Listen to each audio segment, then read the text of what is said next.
If you need any Ultimate Team coins, head over to footcoinking.com. There's a link in the description, and if you use my discount code CHES, C-H-E-S, as you can see on screen, you'll get yourself an extra 5% off.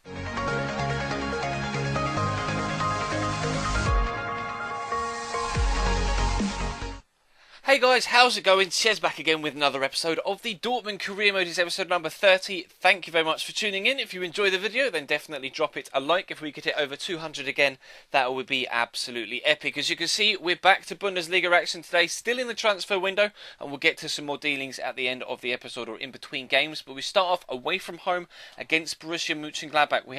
We have had a decent start to this season so far, still undefeated and are hoping to continue that run in today's episode. Mkhitaryan turns inside beautifully there in the opening 10 minutes. Decent strike, but Marc-Andre ter Stegen makes a good save and a good follow-up save from the header from Adrian Ramos. Still waiting his first goal of the season so far. Of course, scored 30 plus last year, but he hasn't yet found his shooting boots this season. But Royce with a great strike and another phenomenal save from ter Stegen. We chose to sign Bernd Leno over him last year. Still pleased with that decision, but ter Stegen clearly proving that he would have been an equally good option to pick up. But Alessio Cerci gets played in behind here. Doesn't quite bring it down in his stride properly, and that perhaps is the reason why he wasn't quite able to get a proper shot off on target. But still, ter Stegen does push it around the post for a corner. We're going to drop the ball to the edge of the box here to Marco Reus. Good strike on his left foot, but unfortunately straight at the goalkeeper this time, and it's a more comfortable save for the German in goal. Max Kruse gets played in behind, and actually we have to rely on our own German goalkeeper here, Roman Weidenfeller,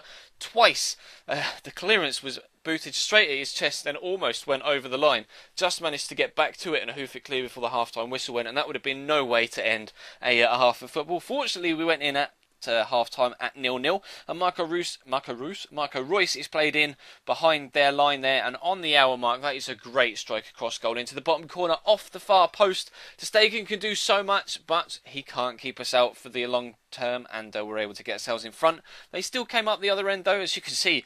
Wendt twisting and turning his way into the box. Raphael with a good shot that is well saved down low by Roman Weidenfeller. Of course, he actually got taken out there, Raphael, after the shot, and it was questioned whether that could be given as a penalty, but perhaps because he got his shot off, the referee deemed that that was the advantage. So they had the corner, they got ahead to it, but unfortunately for them, it then went wide. So made a couple of changes. Phil Jones, the new signing, and Raheem Sterling coming on for Mkhitaryan and Gundogan respectively. Of course, Phil Jones will be playing in CDM in this particular instance, although he can play centre-back and right-back as well. But Mönchengladbach, again, on the attack here, but we're actually able to nick the ball off them eventually, and Wendt this time isn't able to get around 3 or 4 different defenders with a run. Cerci just sprints ahead. Royce was trying to make a run inside or outside the defender, rather, in my way. I want him to go outside. He did go outside, and he produced that finish on the end of that run. Really nice ball over the top from Alessio Cerci. Fantastic finish from Marco Reus for the second time in the game, and we take all 3 points from this one. Really pleased with that game. Borussia Mönchengladbach aren't the easiest of opposition, and clearly ter Stegen is a very very good goalkeeper, but he couldn't keep Marco Reus out. A man in form right now, and another man we're trying to bring in who could potentially be in good form, is Xherdan Shaqiri. Of course, we might have to overpay a little bit because he's coming from rivals Bayern Munich, but we sold Aubameyang and we bought in Heung-min Son. There we go. Bloody hell. Bloody South Korean names being all weird and stuff. But anyway, we're able to bring him in and wanted a striker and a winger to replace just Aubameyang. So Xherdan Shaqiri is the man that I'm looking to fill that void. So you can see we got an offer for Socrates, which I'm turning down, and I put in a counter offer for Fabio Coentrão, because actually Marcel Schmelzer has really stepped his game up, and I've been particularly pleased with how he's been playing at left back. And now we've got Phil Jones in to fill in at right back, and we've got Eric Durm still that can play left back. I don't really need Fabio Coentrão. He was out injured for a lot of last season. The Schmelzer really stepped up to the plate and really doesn't look like losing that first team spot. So I'm going to let Coentrão go. He does indeed leave the club for that £6 million price tag. We get an offer for Bernd Leno, which I turned down. Obviously, like I said, we were looking to, or we bought him last year, we were looking to perhaps bring in ter Stegen that we played in the first game, but we went for Bernd Leno. Good player, still growing very, very well, and of course still young, as is, again, Xherdan Shaqiri, 22 years of age, £13 million into the club he comes. Really, really pleased with that signing. We've got Xherdan Shaqiri, Raheem Sterling, Memphis Depay, Mkhitaryan, Royce. We've got so many good players in that midfield three role in the 4-2-3-1, including as well Alessio Cerci and Heung-min Son can actually play there as well. So really, really strong going forward. We're already strong defensively. We head into a game against our local rivals and the team that pushed us all the way for the league title in last year's season. And of course, we were able to come out on top then. Can we do so again today? And one thing you will notice as we head through this particular episode, we've advanced a week since the Borussia Mönchengladbach game, and as Heung-min Son actually puts us 1-0 up here, they've got Marc-Andre ter Stegen in goal. Schalke, in the process of us going from the Mönchengladbach game to this one, have brought in the German goalkeeper. So we're actually playing ter Stegen twice. And I've no idea what that initial save was.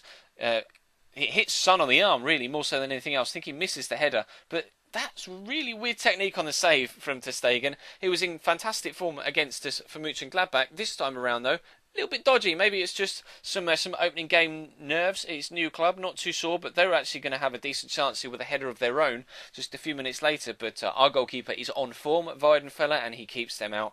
And we're pushing down the left-hand side with Schmelz. So just a few minutes later, decent cross into the box. Son doesn't quite win the header this time, but it is going to drop to Gundogan.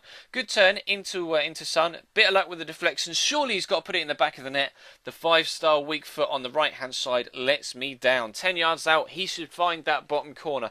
Particularly disappointed with that, but Son is already scoring goals being new at the club, so he settled in very well and very quickly. And considering Ramos hasn't quite found his shooting boots yet, I am particularly pleased that he has settled in so quickly and found a couple of goals for the team, because they've been important goals as well. And this one today will be particularly important. Alessio Cerci turns inside here, finds Son, finds another ball across to Gundogan. Not the best of balls, he stands it up though. Shaqiri's underneath it, can't quite get there. Great technique from Marco Reus, but it's straight at the goalkeeper, and we stay at 1-0. Pushing on to the hour mark then, Shaqiri's got so much pace, pulling away from Jefferson Farfan of all people, whips in a great ball to the back post, and again Son with a glorious opportunity decides to put it just a couple of inches wide. So much of the goal to aim there with the header. It's a free header, he's got to finish that. That's where Adrian Ramos really would have put the ball into the back of the net. He is just a powerhouse in the air. But we're actually going to get caught on the counter-attack here. Marco Reus stays down injured, and Max Meyer is actually going to get himself on the end of a chance here as Huntelaar gets played in here. Meyer's on the ball, but Hummels just about gets back to stop them from breaking through. But Reus is still on the ground, and he's going to have to come off. Fortunately, it's only a bruised elbow, and he won't be out for long, 8 days or so. But I made the change to bring on, I think, Depay on the cam, and then put Shaqiri in the middle and put Depay out wide. So hopefully he was going to have an influence on the game. Of course, extremely fast, Memphis Depay. So and that's a weird fall from Marco Reus. Not really too sure how you bruise your elbow from that, because he just kind of fell on his front. But anyway, I guess the game decided that he bruised his elbow, so he's going to be out for 8 days. But Depay with a nice scoop turn there to play the ball inside towards Shaqiri. Somehow manages to get on the end of the ball, and his shot power is ridiculous, Sheridan Shaqiri. Absolutely insane. Fortunately for them, they got a man behind it there, and we didn't make it 2, but we were able to get all 3 points regardless. So that's 3 games in the Bundesliga so far, I think, and 3 wins. It may be 4. I think it's 3 though, and we'll see from the league table at the end of the episode. But as you can see, I moved on towards the next game, which of course is the European Super Cup against Real Madrid.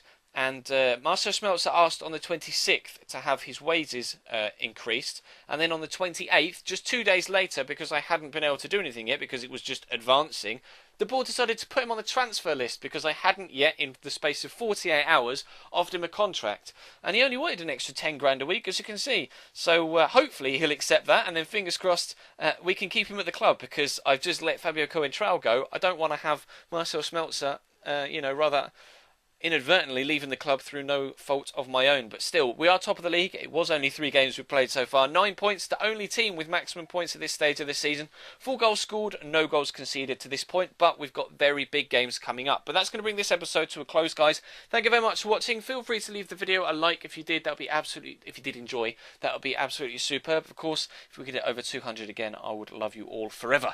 And of course, you'll have a video of Luis Suarez's road to redemption coming to you tonight.